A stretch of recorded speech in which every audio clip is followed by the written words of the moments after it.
কারণ তো নিশ্চয়ই আছে। কারণটা হচ্ছেন কি জানেন? আশ্রয় নিয়া ভজে কৃষ্ণ তারে কৃষ্ণ নাহিতে যে আর সব মরে অকারণ। আশ্রয় যদি না হয়, আশ্রয়ের পাত্র যদি সঠিক না হয়, তবে ভগবানকে পাওয়া যায় না। আশ্রয় নিতে হয়। আশ্রয় কি? শ্রীগুরুর চরণ। এই শ্রীগুরুর চরণ পাওয়ার জন্য নবদ্বীপে তিনি অবতীর্ণ হয়েছেন। যিনি ভগবান তিনি ভক্ত সেজে এই সারা দেশব্যাপী নদিয়া নগরী যত আছেন, যত যেখানে যত দেশ আছেন, সমস্ত দেশে এই নদিয়ায় তিনি মহান প্রভু এসে জাগ্রত হয়ে সবাইকে যাচিয়ে যাচিয়ে তার নাম বিলিয়ে গেছেন। বাবা কি নাম বিলিয়েছেন? কি নাম বিলিয়েছেন? ভজ শ্রী কৃষ্ণ চৈতন্য প্রভু নিত্যানন্দ, জপ হরে কৃষ্ণ হরে রাম রাধে গোবিন্দ। ভজ শ্রী কৃষ্ণ চৈতন্য প্রভু নিত্যানন্দ, জপ হরে কৃষ্ণ হরে রাম রাধে গোবিন্দ। নিতাই গৌর হরি বল, নিতাই গৌর হরি বল, নিতাই গৌর হরি বল, নিতাই গৌর হরি বল। হরি বল হরি বল হরি বল হরি বল। তার অযাচিত নাম জীবের জন্য তিনি ব্যক্ত করে গেছেন। আমরা শুনেছি নাকি বাবা? আপনিও শুনেছেন, আমিও শুনেছি। কীর্তনিয়া কীর্তন করে বিভিন্ন আসরে আপনারা শুনেছেন যে হরিনাম কি নাম? হরে কৃষ্ণ কৃষ্ণ কৃষ্ণ হরে হরে, হরে রাম রাম রাম হরে হরে। কলিযুগের নাম বিলিয়ে গেছেন, কলিযুগের নাম বিলিয়ে গেছেন। এই নাম নিয়ে এসেছেন না, এই নাম বিলান নাই। তিনি ভগবান, তিনি ভক্ত এসেছেন শুধু এই নাম বিলাবার জন্য নয়। তিনি শুধু শিখাইয়ে গেছেন। 3 যুগে ছিলেন বাবা দীক্ষা, দীক্ষা ছাড়া অন্য কোনো মন্ত্র ছিলেন না। প্রভু এইবার এই যুগে এই শিক্ষা তত্ত্বকে এনে এই প্রকাট করে গেছেন তিনি নিজে ভক্ত সেজে।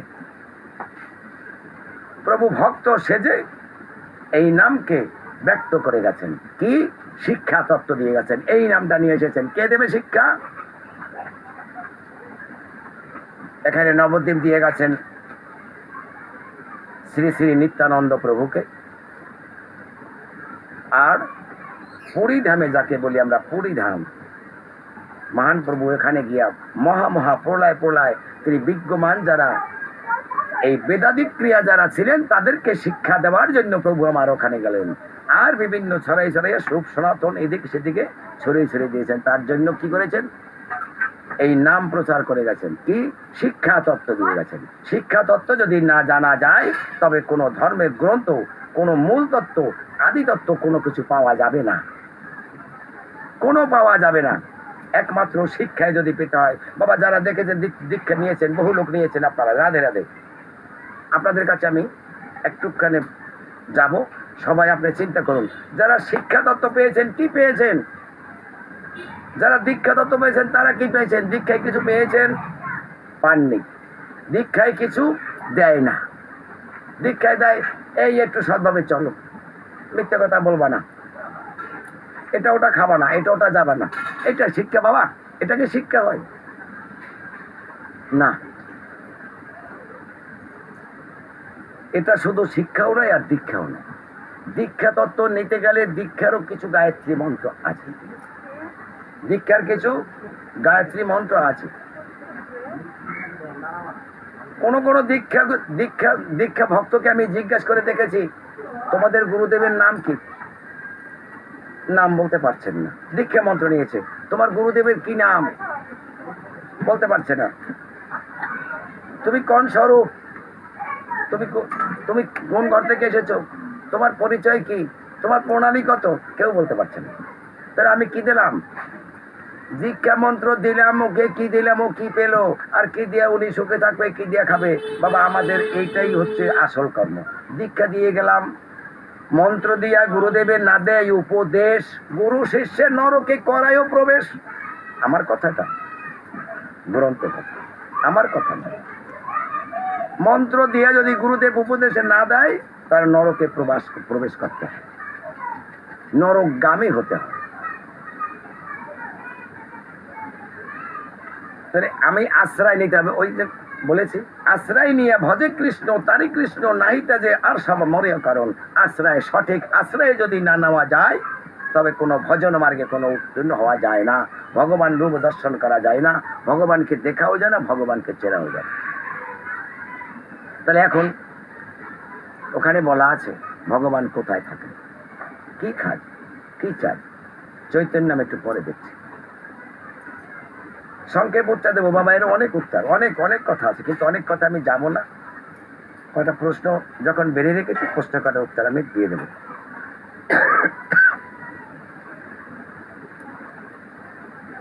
ভগবান কোথায় থাকেন? ভগবান এই ভক্তের হৃদ মন্দিরে থাকেন। এই ভক্ত এই হৃদ মন্দির থাকেন কেন? ব্রহ্মাকে বলেছেন তুমি সৃষ্টি করো, আর বিষ্ণুকে বলেছেন তুমি এটা রক্ষা করো, পালন করো, আর শিবকে বলছেন তুমি সংহার করো। এই তিনজন বুঝতে পারছেন তো? এই তিনজন কারিগরকে পাঠিয়ে দিয়েছেন, তোমরা এই ব্রহ্মাণ্ড সৃষ্টি করেন। আদি লীলায়, ভাগবতের আদি লীলায় তুমি চলে যাও, আমি এই তোমাদের এই ঘরখানা তুমি তৈরি করবে, বাস করবে আমি। তা এই হৃদয়খানা, এই হৃদয়ের ভিতরে তিনি বসবাস করেন, যে বাসা ভালো সেই বাসায় থাকেন। তাই বলছে ভক্ত আমার মাতা পিতা, ভক্ত আমার গুরু, ভক্ত আমার নাম রাখে এই পাঞ্চা কল্প তরু, ভক্ত খাওয়াইলে খাই নইলে উপবাসী যাই, ভক্তের তরিও অচল হলে আমি নিজে তরি ভাই। দেখেছেন, যদি কোনো ভক্তের তরি অচল হয়, ভগবান নিজে তার তরি দিয়ে দেবে। আশ্রয়ের পাত্র যদি সঠিক থাকে, তার আশ্রয়ের যদি পাত্র হয়, তবে সে পাত্রকে তিনি নিজে তরি দিয়ে নিয়ে চলে যান। তাহলে আমি সেই ধর্মের লোক হই, আমি কেন আশ্রয় নেব? তা ভগবানকে নিয়ে এসেছেন শিক্ষা তত্ত্ব, যে কে চৈতন্য করে দিয়েছেন মহান প্রভু, তার জন্য লীলাচলে অন্তরঙ্গ ভক্ত নিয়ে করছেন নাম আস্বাদন, নাম প্রেরণ বিলে হয়েছেন। আর রাধে রাধে, জয় রাধে, অন্তরঙ্গ বহিরঙ্গ ভক্ত নিয়া করে নাম সংকীর্তন, অন্তরঙ্গ ভক্ত নিয়া করে রস প্রেম আস্বাদন। দরজা দিয়ে রসপ্রেম বাবা, রসতত্ত্ব কথা বাবা আমি মোবাইলে তো আপনাদের কাছে বলতে পারবো না। রসতত্ত্ব কথা জানতে হলে দরজা দিয়ে নিগুড়ে নিরালায় শুনতে হবে বাবা। এটা আমার কথা নয়, ভগবানের কথা। ভগবান কেন দরজা দিয়ে দিয়েছেন এটা সবাই জানেন, যে দরজা দিয়ে তিনি রায় রামানন্দর সঙ্গে এই রস প্রেম তত্ত্ব আলাপ করেছেন। চৈতন্য চরিতামৃত সম্পূর্ণভাবেই আছেন।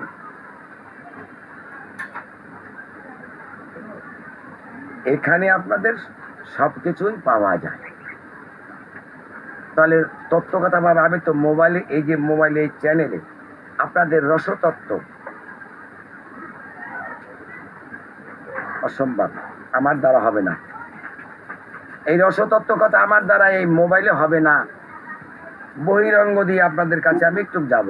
বহিরঙ্গ যে ভক্ত আছেন তিনি বোঝার লোক, তিনি বুঝে নেবেন। যে ভক্ত আছেন আমি বাহির সাইড দিয়ে ঘুরে ঘুরে যাব, যিনি বোঝার তিনি বুঝে নেবেন। এই যে রস আস্বাদন করেছেন প্রভু, এই প্রেম দিতে এসেছেন, অন্য কোনো প্রেম নাই। যদি বলা হয় হরে কৃষ্ণ কৃষ্ণ কৃষ্ণ হরে হরে, হরে রাম রাম রাম হরে হরে, যদি বলা হয় যে এই নামকে প্রচার করে দিয়েছেন, আমরা বিভিন্ন প্যান্ডেলে বিভিন্ন ভক্তের মুখে শুনি, হ্যাঁ বাবা এই নাম প্রচার করার জন্য তিনি জীবকে উদ্ধার করার জন্য এসেছেন। জীবকে উদ্ধার করবে বাবা, যদি আপনি যদি নাম না শোনেন তাই জীব উদ্ধার কি করে হবে? যদি আপনি নামকে যাজন পূজন না করেন, আপনার নাম কি করে হবে? বৃক্ষ আদি বৃক্ষ পর্যন্তই হবে। বৃক্ষের জন্ম যতদিন ততদিন বাবা, বৃক্ষের জন্মকে আমি রোধ করতে পারবো?